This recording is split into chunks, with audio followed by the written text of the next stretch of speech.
Hello and welcome to this week's Training Tuesday. I'm Heidi Reese, a training program manager for Dayton Superior. Oh, Chuck, you preempted it. Hi, Chuck.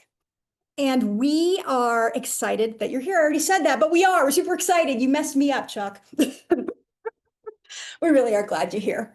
So before we get started, everybody who's joined the call has joined muted so that we can not have any background disturbances or dogs barking or sales calls being made or whatever the case may be. Because we record each and every one of these and put them out on Dayton Superior's YouTube channel, as well as DaytonSuperior.com, all organized by the product. All right, so let's get going.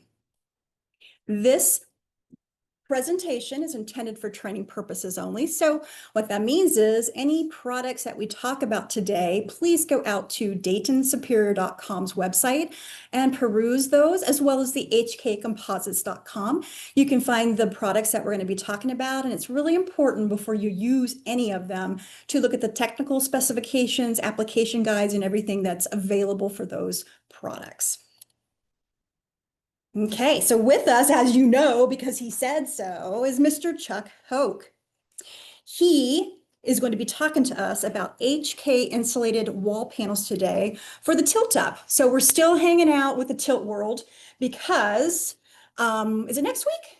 No, in 2 weeks, we're going to be doing the TCA show. Not we, but the TCA show will be happening. And we are trying to make this the tilt month so that we get you into that exciting spirit to get there. Next, we're going to be doing superior tilt engineering, so make sure you sign up for that. But back to Chuck. Okay. He's our product training manager for Dayton Superior and Simons. He's been in the industry for 50 years. That's right, guys, 50 years. Quite diverse with all the concrete construction products, scenarios, terminology, you name it. He spent 20 years as a dealer in accessories, forming and chemical products, and then 29, actually 30 of those years, because, 20 plus 30 is 50, is with Dayton Superior. You guys know Chuck. He doesn't need any more introduction, so I'll let him speak. All right. Thank you, Heidi. Sure. And today, like Heidi alluded to, we are going to talk about insulated sandwich panel systems. Now, over lunchtime, that's good to talk about sandwiches. Yeah, it just is, give me a, You up. yeah, you did. I totally lost my train of thought. So what is an insulated sandwich panel? The sandwich part is the name that refers to the middle section of the concrete, because basically what it is going to be rigid insulation with concrete facial width, which will be the outside width, and typically a structural width, which will be the interior section of the wall. Typically, the thickness of the insulation depends on the thermal efficiency and the preference of the material and any government or state standards that may come into play within the region for this system. So the insulated cover is typically two materials combined to make the most efficient and robust wall assembly available. Typically, you've got no cavities. Everything else in it is aesthetic. So what you're looking at is basically concrete, insulation, concrete. No cavities in between. Everything is basically one component piece moving integrally within itself. Types of panels, you've got structural widths, which we talked about, which typically those are going to be your interior. Most of the time, it's the interior of the tilt structure building. It's load bearing. It's usually a little bit thicker in material, and it will be heavily reinforced. You are talking anything from everything from right around 7 1/4, 7 to 13 inches thick. I've even heard of panels being a little bit thicker than that. But you're also talking too that you're talking within the precast industry, because not only is this system capable of doing cast in place tilt, It's also a great system for the precast market, and we're seeing quite a few precast segments going in uh, where they might actually use a 3 to 4 inch white thickness. Uh, so if you are looking at a non-structural white with this, which we're talking, since we are talking tilt up in this case, those are typically your fascia panels. Now they are a little bit thinner, everything from 2 to 3 inches thick. Uh, Not very well reinforced. They're kind of thin on the reinforcement. A lot of time it'll have just a wire mesh primarily because of the thickness. And a lot of it there is all based on to achieve the total thickness of the panel. So the precast, so typical construction methods for this, uh, realistically, precast cured and cast at a manufacturing facility. They take it from the manufacturing facility, set it outside, let it finish curing out, then load it on the truck, transport it to the jobs. Typically, if you're looking at a precast structure, you're looking at panels no wider than roughly 10 or 12 foot maximum. Typically 8 to 10 foot are probably the more common widths of the panels. So when you look at a panel from the outside, I know my wife tells me I have no life because that's what I look at when I go by different new structures. I look to see what kind of structure, how it was actually made. So typically, if you're looking at joints that are only 8 to 10 foot wide, you can see that it was a precast panel. Tilt up, on the other hand, is cast on site. Then the wall panels are basically tilted up into place. This eludes them the opportunity to go with like 25 foot wide to 30 foot wide panels. So you're talking fewer joints within the structure. Uh, what do you have to take into consideration when you're talking whether you can go precast or whether you're going to go tilt up? Well, obviously, weather conditions are going to be important. Site constraints. Do you have room to cast all your panels on site?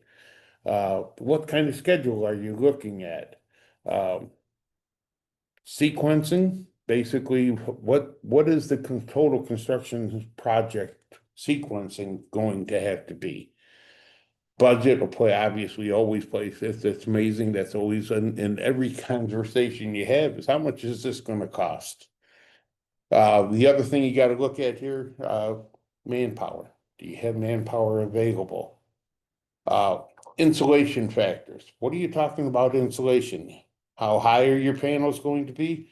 Remember, precast is limited to trucking capabilities.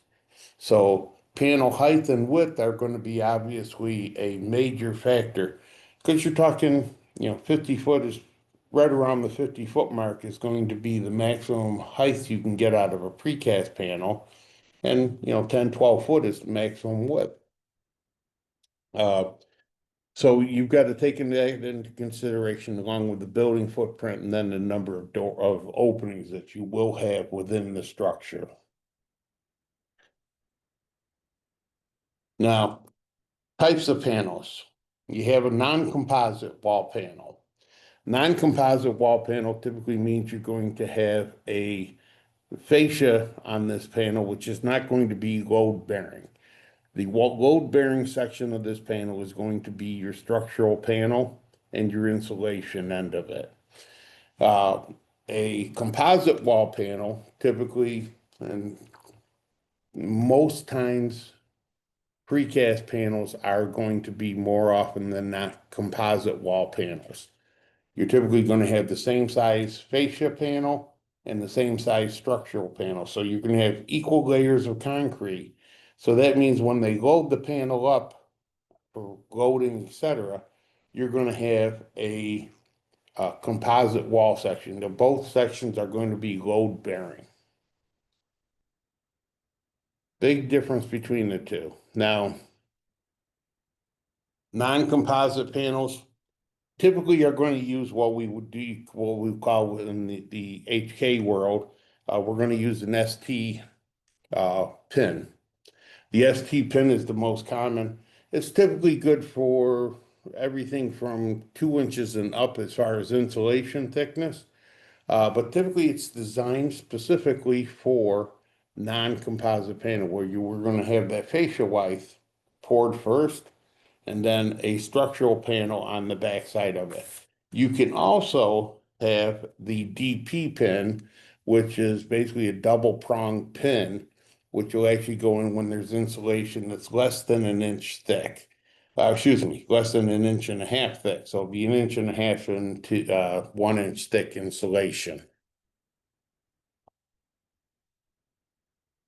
When we're talking composite panels, because of the size of the structural panel and the fascia, you want to have a integral connection between the two panels.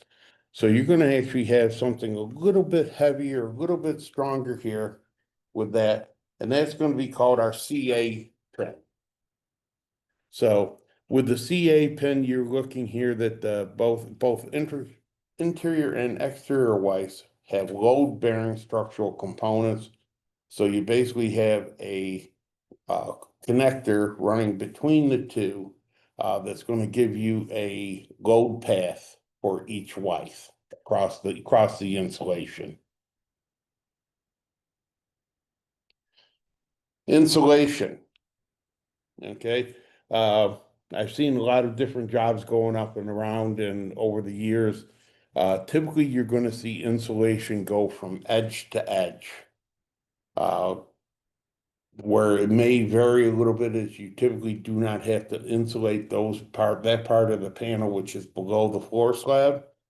So any finished floor, anything below that, you don't typically have to put insulation, and you don't have to put anything above the roof line. So you will see, but from side to side, you want to have full insulation from outside to outside. Um, that actually is going to help incorporate a good insulation envelope within the building itself. And one of the things you want to take into consideration with this envelope of details is how do you form up your corners? Well, your corners, you got a couple, joint details here where the insulation, so you don't have any breaks within the insulation. When you stack the panels on top, when you are looking at your roof elevation will go, you'll put the insulation up right to underneath the roof and put the roof right over the top of it.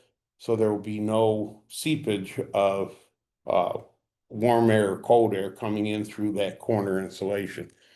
When you're looking at 45-degree corners, which is one option that you see a lot of customers will do, the insulation therefore will butt up at that 45-degree miter.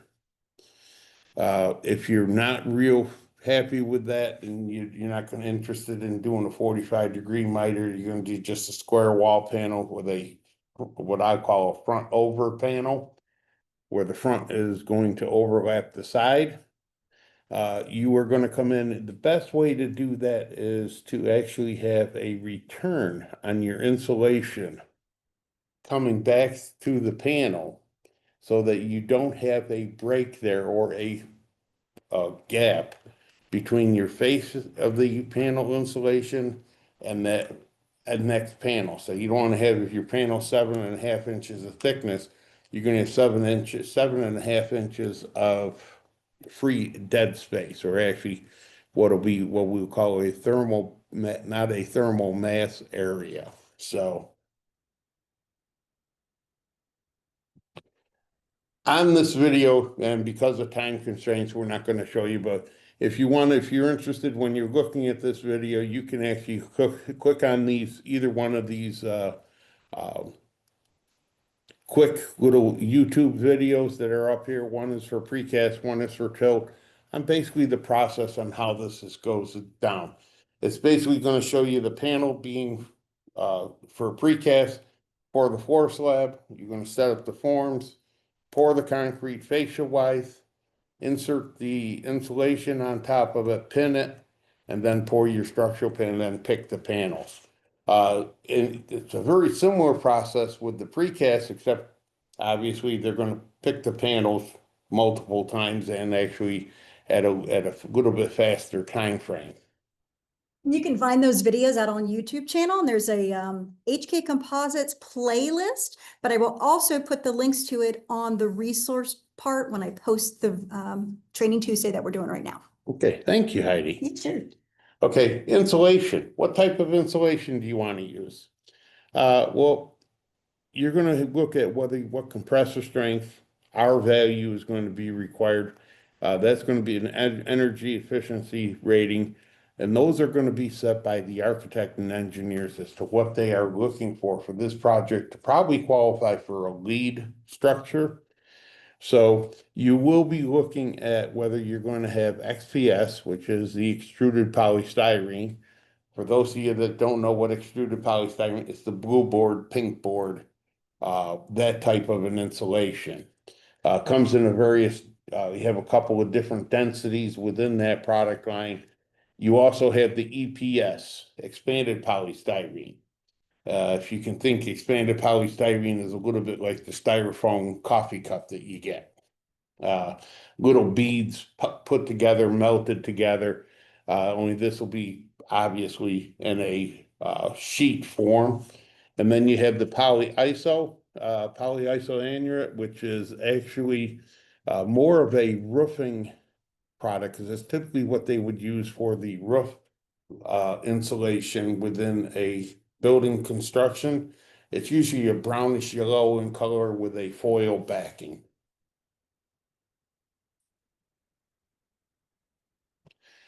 Now the white connectors, in the past, they've used a high conductivity wall tie, a metal wall tie.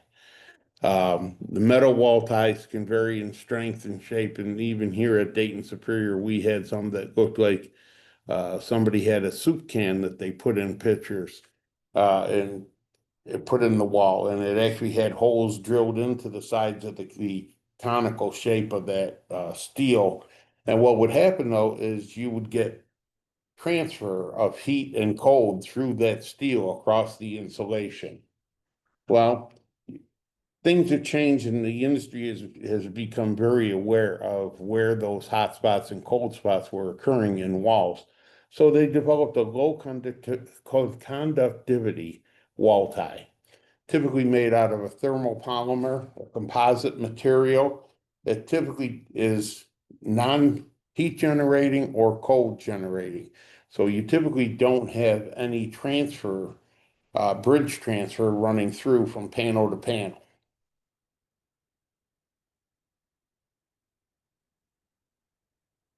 Thermal efficiency, panel with only steel ties in it. You can see that the R test, you're basically losing about 30% with the steel ties of your thermal efficiency within the building. So here we are looking at a panel with only solid concrete. You've lost almost 45%. So you've got panels with solid concrete and steel ties.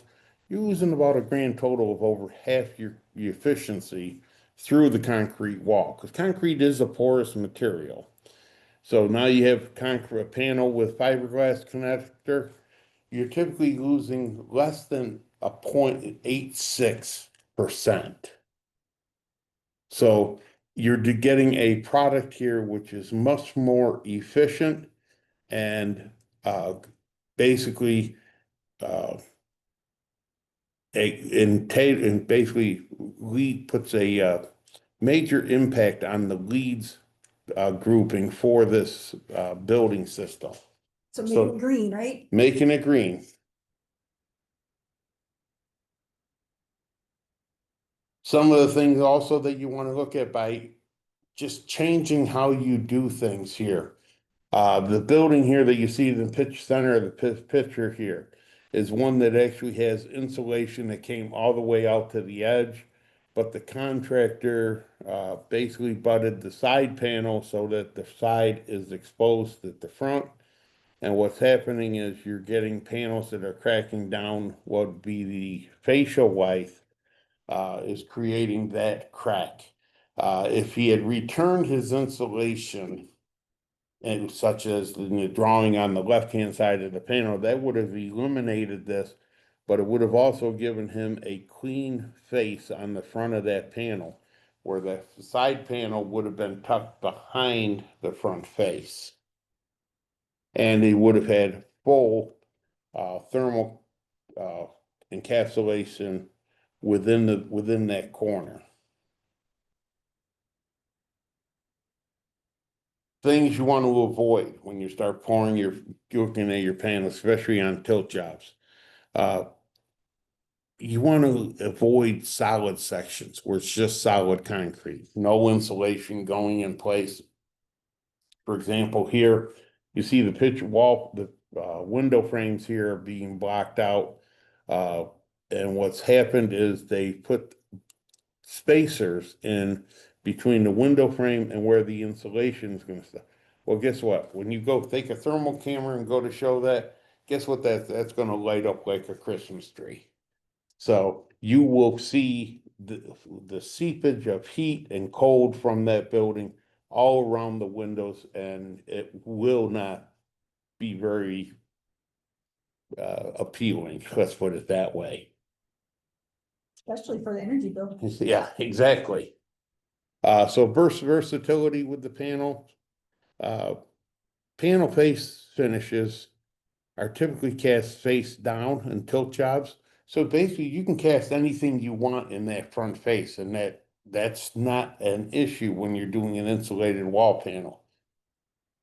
The fascia goes in, it is basically that curtain side of the wall. You're gonna have the insulation in place with the pins attaching the fascia panel to the structural wife. And therefore, when you pick up the panel, whatever you had on the underside is what you're gonna see on the outside of the building. So you're gonna see a variety of different things. I mean, we've got guys having stone surfaces, brick faces, staggered wood plank surfaces. The design that we're seeing in buildings in today's marketplace with the use of form liner, et cetera, has really stretched the imagination as to what you could put on the outside of the building.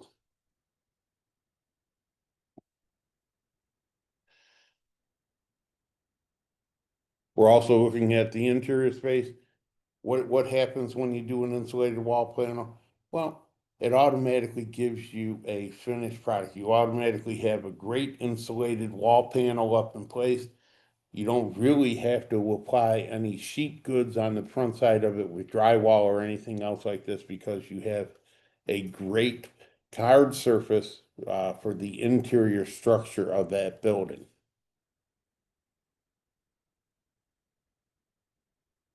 Where are we seeing this being done?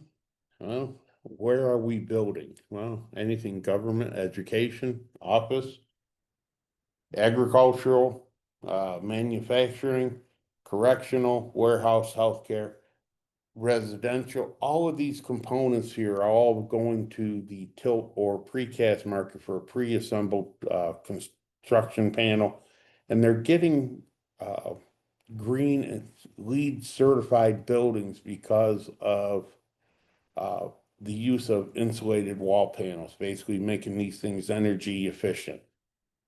So while we're talking about the mass wall effect, what we're trying to do is, by mass wall effect, we're trying to keep atmospheric air out, whether it be cold air moving inward or warm air from the inside of the building not being able to seep out to the outside.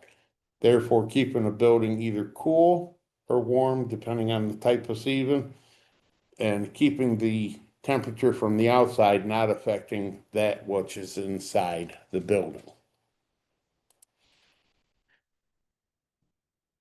When we talked about thermal bridging, well, here, if you look at that bottom picture, that's that building with all of the windows blocked out. Yeah, and you're seeing total seepage around every window, bigger than what the window itself has in the window frame. So it's not really the window that's at fault here, it's actually the construction method around the window.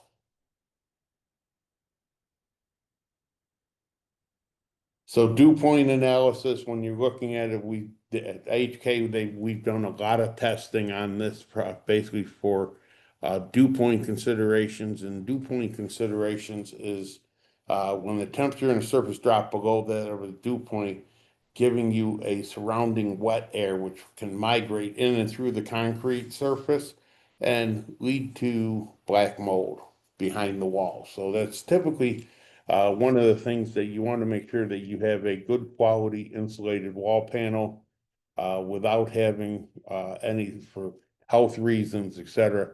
You don't want to have, you want to make sure that the panel itself is able to eliminate any, what I'll call wet air from transferring through the wall panel.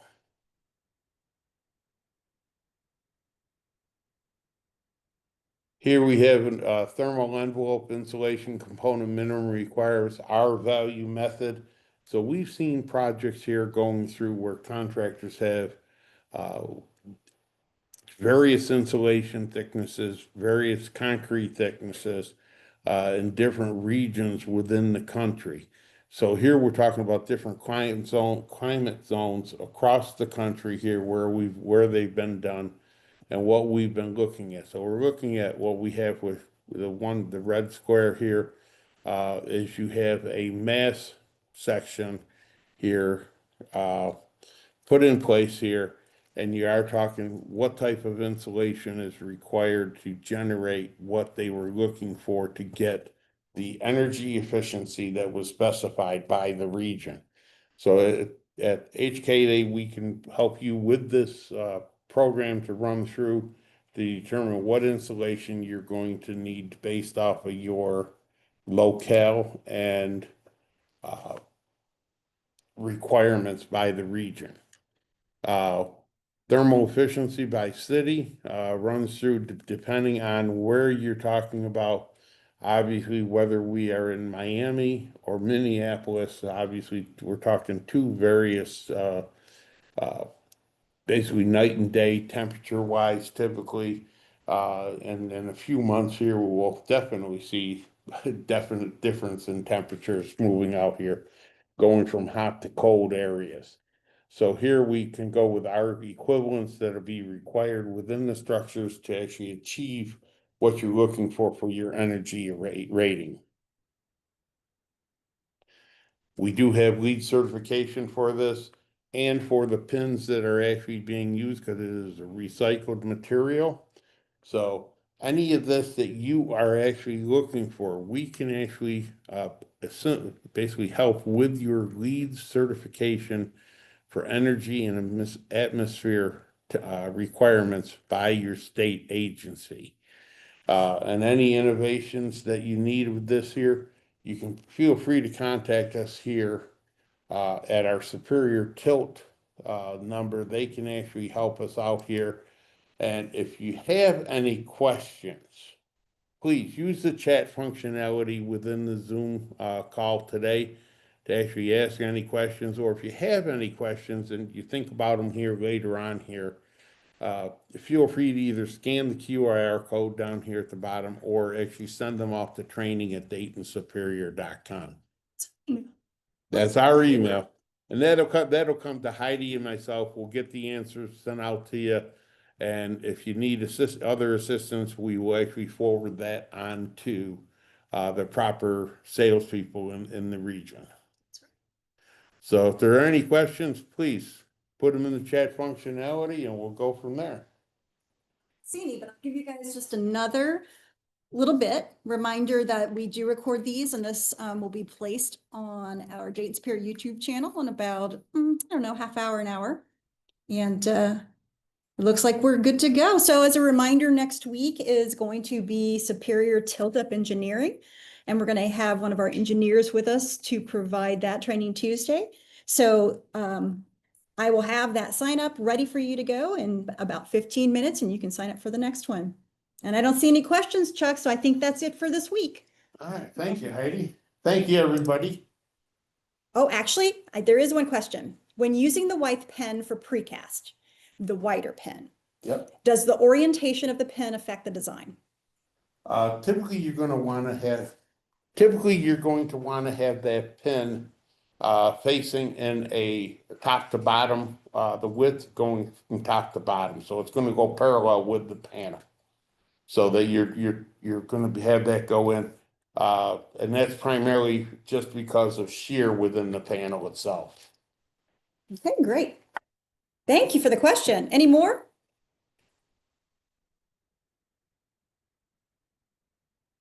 Okay, well, like Chuck said, if you do happen to have one and you want to chat later, you can get us at training@daytonsuperior.com, or you can scan that QR code there and you can get to us that way. We've got so many ways to have you contact us. So until next week, I think that's it for us. So say bye, Chuck. Bye. Have a good day. You too.